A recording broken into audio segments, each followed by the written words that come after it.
नमस्कार। आज हम अमेरिकी संविधान के स्रोत के बारे में पढ़ेंगे। फिलाडेल्फिया सम्मेलन द्वारा निर्मित प्रलेख ही अमेरिकी संविधान नहीं है। यद्यपि अमेरिका संविधान को निर्मित संविधानों की श्रेणी में रखा जाता है, किंतु उसका ये अभिप्राय नहीं है कि अमेरिकी संविधान का विकास नहीं हुआ। लॉर्ड ब्राइस के शब्दों में, जैसे राष्ट्र बदला है वैसे ही आवश्यक रूप से संविधान भी बदला है। संक्षेप में अगर हम माने तो अमेरिकी संविधान के जो प्रमुख स्रोत हैं वे निम्न हैं। सबसे पहला लिखित संविधान।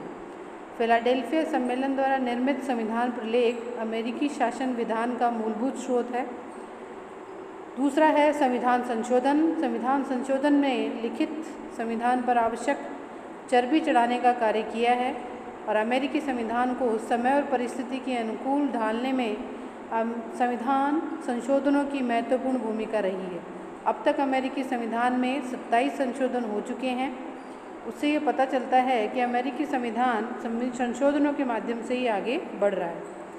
तीसरा है कांग्रेस द्वारा पारित अधिनियम। अमेरिका के लघु संविधान को कांग्रेस द्वारा पारित अधिनियमों से जीवन मिला है।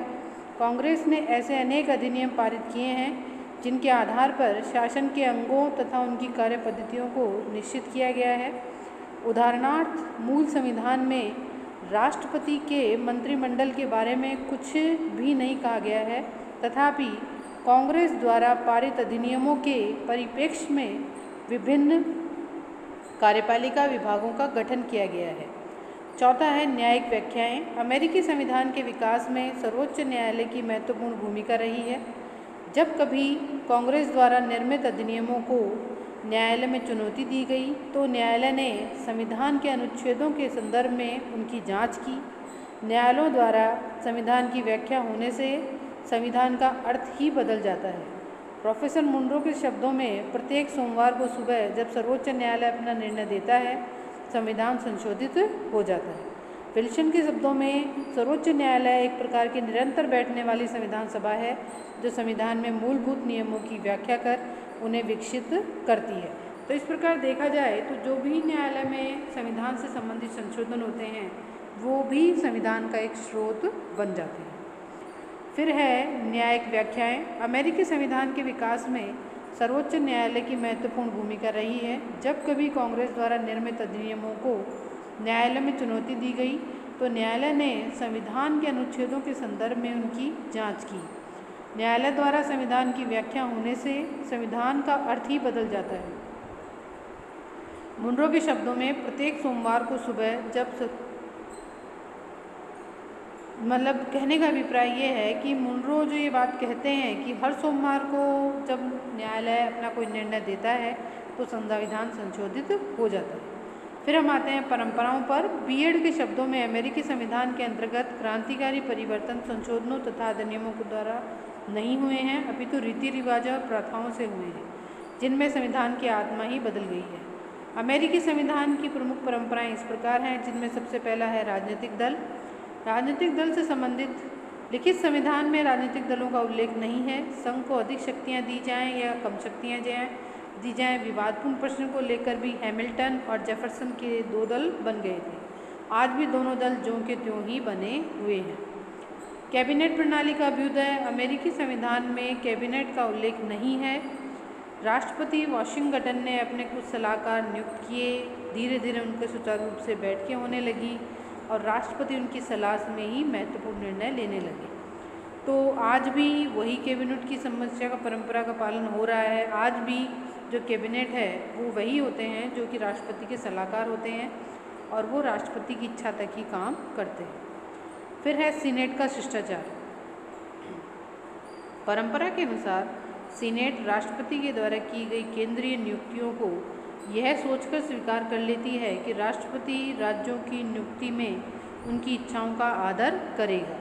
मतलब ये एक परंपरा बन गई है या सीनेट शिष्टाचार बन गया है कि राष्ट्रपति द्वारा जो भी केंद्रीय नियुक्तियां की जाती हैं वो उन केंद्रीय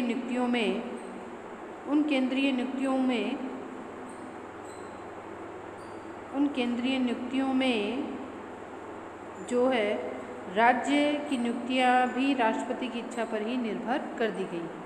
फिर है राष्ट्रपति के चुनाव। राष्ट्रपति की चुनाव पद्धति पूर्णतः परंपरा पर आधारित है। संविधान में राष्ट्रीय सम्मेलन और प्राथमिक चुनाव की कोई व्यवस्था नहीं है। राष्ट्रीय सम्मेलन और प्राथमिक चुनाव की परंपरा ने राष्ट्रपति के चुनाव को प्रत्यक्ष बना दिया है। इस प्रकार परंपराएं भी अमेरिकी संविधान का मुख्य स्रोत हैं।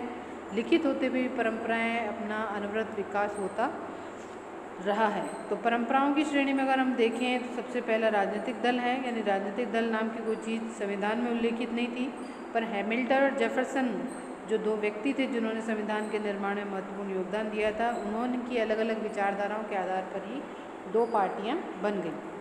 फिर है कैबिनेट प्रणाली का उदय। उसमें आपको बताया है कि कैबिनेट नाम की जो संस्था है वो अमेरिका के राष्ट्रपति की इच्छा पर निर्भर कर दिया गया है, क्योंकि वो भी एक परंपरा ही विकसित हुई जिसको आगे भी इसी प्रकार से निर्वहन किया गया। सीनेट शिष्टाचार का मतलब ये है कि सीनेट राष्ट्रपति के द्वारा जो केंद्रीय नियुक्तियाँ की जाती हैं, राज्यों से संबंधित भी जो नियुक्तियाँ की जाती हैं, उसमें भी कोई हस्तक्षेप नहीं करती है। ये सीनेट का शिष्टाचार है। फिर है राष्ट्रपति का चुनाव। राष्ट्रपति का चुनाव जो पद्धति परंपरा पर आधारित ही है। संविधान में राष्ट्रीय सम्मेलन, प्राथमिक चुनाव जैसी कोई व्यवस्था है ही नहीं। राष्ट्रीय सम्मेलन में प्राथमिक चुनाव की परंपरा के आधार पर ही चली जा रही हैं और चुनाव को प्रत्यक्ष बना दिया है। इस प्रकार परंपराएं भी अमेरिकी संविधान का मुख्य स्रोत हैं। लिखित होते हुए भी परंपराओं द्वारा उनका अनवरत विकास होता रहा है। तो इस प्रकार से अगर हम देखें तो अमेरिकी संविधान के स्रोत के अंतर्गत लिखित संविधान, संविधान संशोधन, कांग्रेस द्वारा पारित अधिनियम, न्यायिक व्याख्याएं और फिर कुछ ऐसी परंपराएं विकसित हुई हैं जो कि संविधान के स्रोत के रूप में जानी जाती हैं।